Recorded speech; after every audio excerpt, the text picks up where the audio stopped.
We are following breaking news out of Russia where Yevgeny Prigozhin, the leader of the Wagner mercenary group, says that his forces have left Ukraine and are headed into Russia. This is an act that senior members of the Russian military intelligence are calling a coup attempt.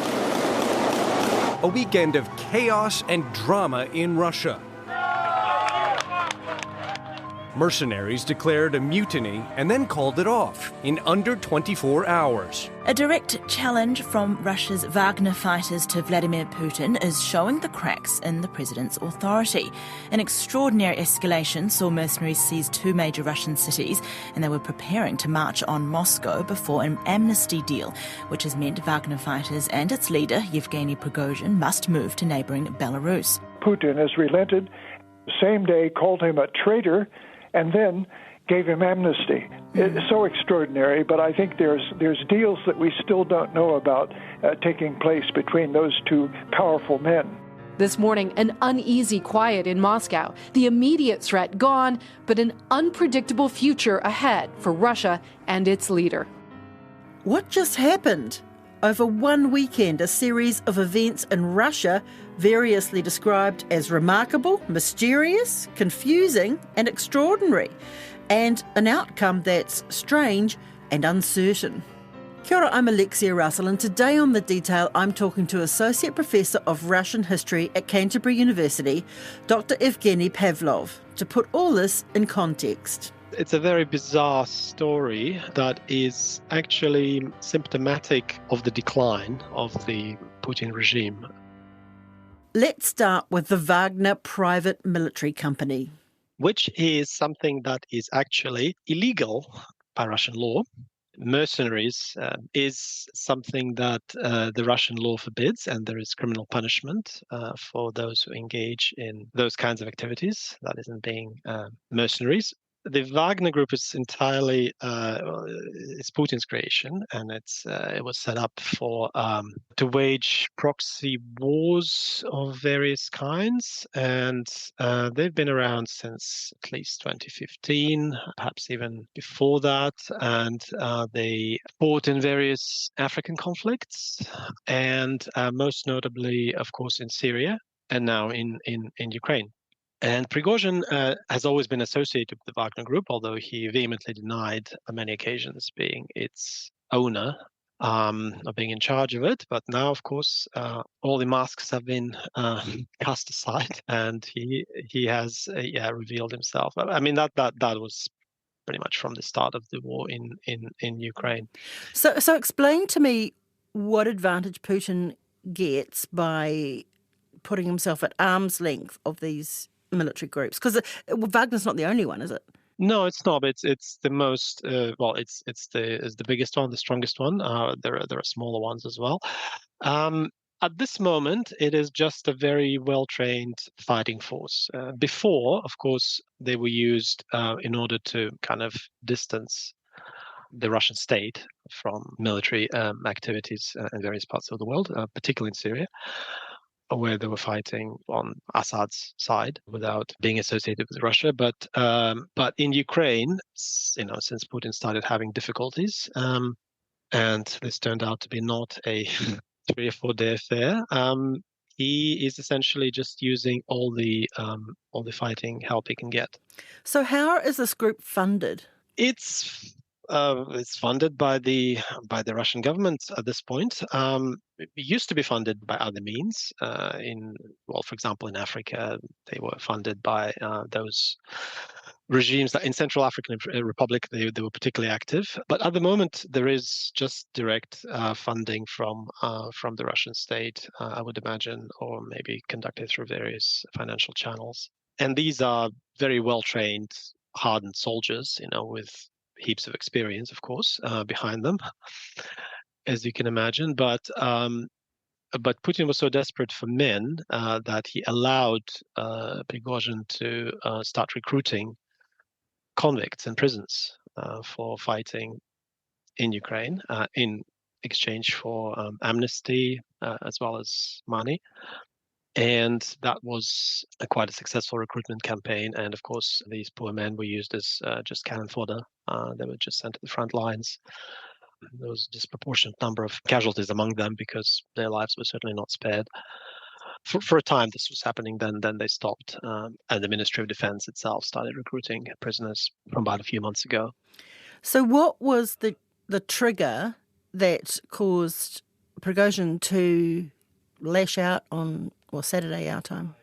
Yeah, so I need a bit of background here on Prigozhin's relationship with the Ministry of Defense. Mr. Prigozhin, who had very close links for years to President Putin, has apparently gone rogue now, basically accused Sergei Shoigu, the Russian defense minister, of being behind the war in Ukraine.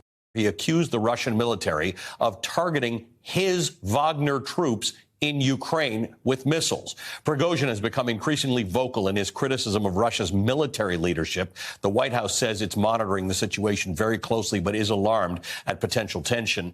Until recently, until the start of the war in Ukraine, had a very low sort of public profile. And he's not just associated with the Wagner Group, he's also the man behind the so-called Agency for Internet Research, right, which is otherwise known as the Troll Factory, the internet bots that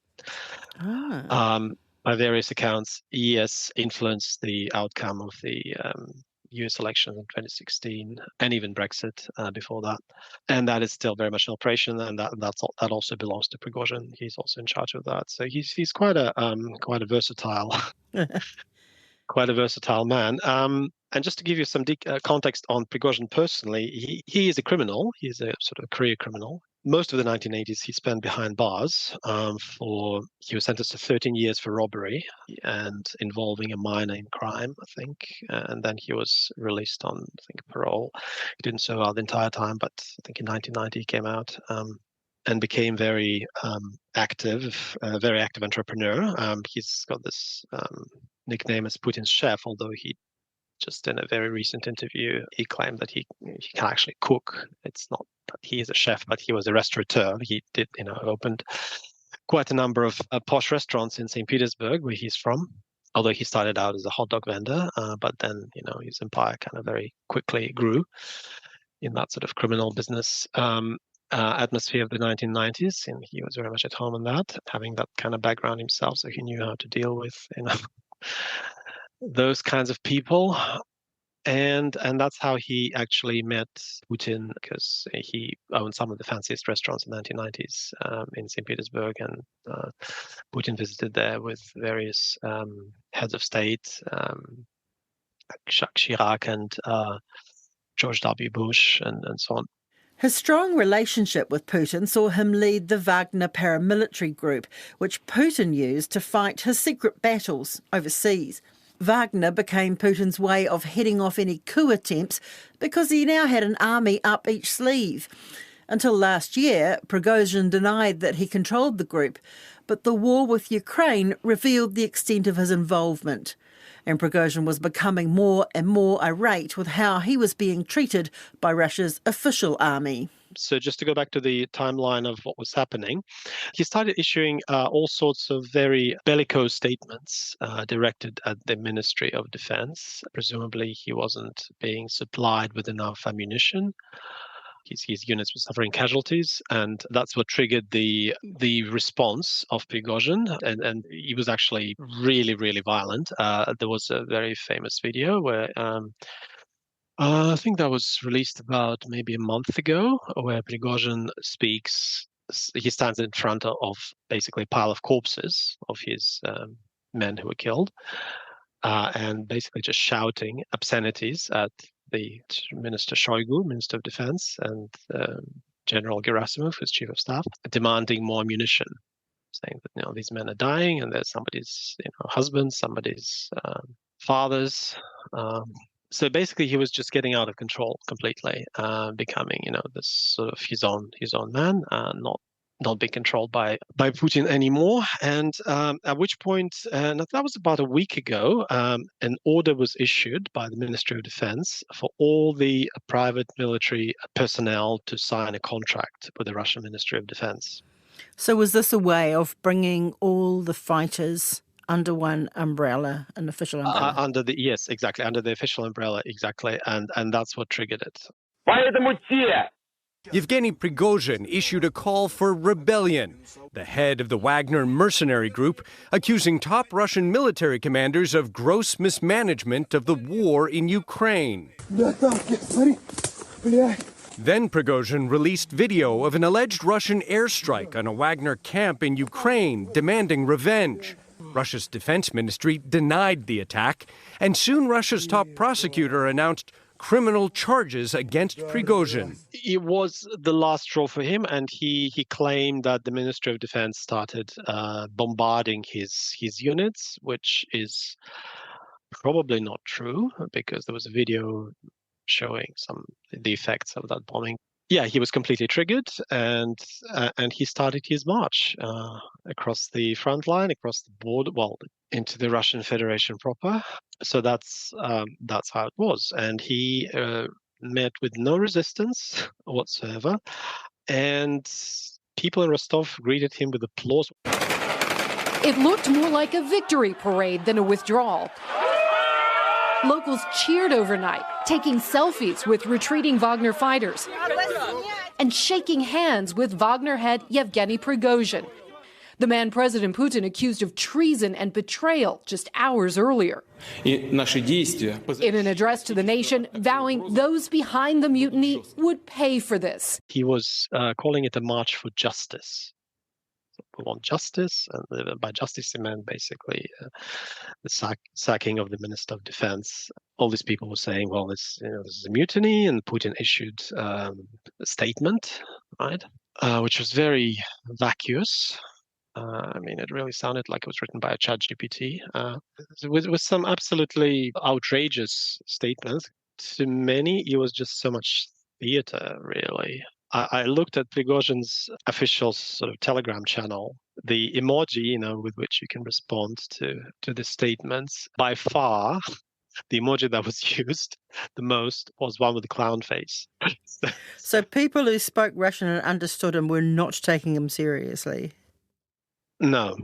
But here's the sad part about Russian reaction to the war in Ukraine. Dr. Pavlov says most of them take no notice of it. The biggest problem, and that's really heartbreaking for me, is that the majority of the Russian people don't actually really seem to care about what goes on, unless they're personally affected by it. Unless they have a brother or a son or something in the military. Yeah, unless they are immediately affected by it, then of course they would be. But people in Moscow, for example, you wouldn't know. You wouldn't know if you went to Moscow now. You wouldn't know that there's a war going on. Well, apart from maybe the letter Z here and there. Although apparently it's not used as much as it was at the beginning of the war. It's just life goes on, people go out, sit in restaurants. Russians really watch this as some kind of theater or circus, really, more than any kind of coup. Maybe at the beginning it seemed like it was going to be a coup of some sort. What does this all mean for Putin's power base? Putin's authority is weakened. It means that the 6 or so different military formations that we know existed in Russia are not well coordinated. Russia is not a unified war-making machine. It is, in fact, a group of military factions. And in the short run, it means that Putin's credibility is reduced. This produces an opportunity for Ukraine, if they can find the weak spot, to make that breakthrough that we've all been hoping for. But what is really important here, I think, is it's making Putin look very weak, because he did not engage. He did not really appear to be in control throughout all of this. Again, he did not personally negotiate with Prigozhin. He did issue that statement, but he was also his personal aircraft was seen leaving in the direction of his residence on Lake Valdai, which is sort of halfway between Moscow and St. Petersburg. So he kind of... quite a bad look when the Kremlin was threatened he's taking off. Exactly. So he disappeared, and that didn't go unnoticed. Although, of course, they claim that Putin remained in Moscow, but that's certainly not true. Why would his plane be going somewhere else if Putin is staying in Moscow? So so it's not looking good for him. I think the elites at this point, and that's what many political commentators are saying. It looks like Putin is not entirely stable Well, I'm not saying that he's unstable just yet, but he is certainly not in the same position in which he was at the start of the war. That's for sure. As far as his leads are concerned, because they're kind of losing patience with him. There've been lots and lots of things happening lately that are making him look weaker and weaker. For example, most recently, the excursion of this so-called volunteer force, or whatever it's called, into the Belgorod region, where a very small force really did not encounter any resistance and was able to capture villages before they were kicked out. Those kinds of things, they're not really giving people any confidence. Mm. So why did Prigozhin turn back? Because I think he probably got what he wanted, which was safe passage out of Russia to Belarus. And he, obviously he knew that he couldn't have thought that he would be able to capture the Kremlin with a force of, 8,000 men. I mean, he claimed there were 25,000, but that's by no means true, I don't think. Probably about 8,000 is a good estimate of how many there were. Yeah, and Putin refused to talk to him. Prigozhin wanted to talk to him, but by all accounts, Putin did not negotiate with him personally. And this is where Lukashenko came in handy. It's always ready to oblige. This is the president of Belarus. Belarus, yes, that's right. And so they negotiated safe passage for Prigozhin into Belarus. But I don't know how safe that is, to be honest, either. Well, I'm thinking back to World War I and the aftermath when Stalin had his rival Trotsky tracked down all the way to Mexico City and assassinated. Now, that may be the fate that Prigozhin is looking forward to now. The official statement from Putin's spokesman, Dmitry Peskov, was that the case against Prigozhin is closed. And that's the president's word that he is not going to be prosecuted. But, that just yesterday, a Kommersant newspaper in one of the kind of most respectable news sources in Russia that's operating still said that actually it's not closed. There's, they checked and it's not closed.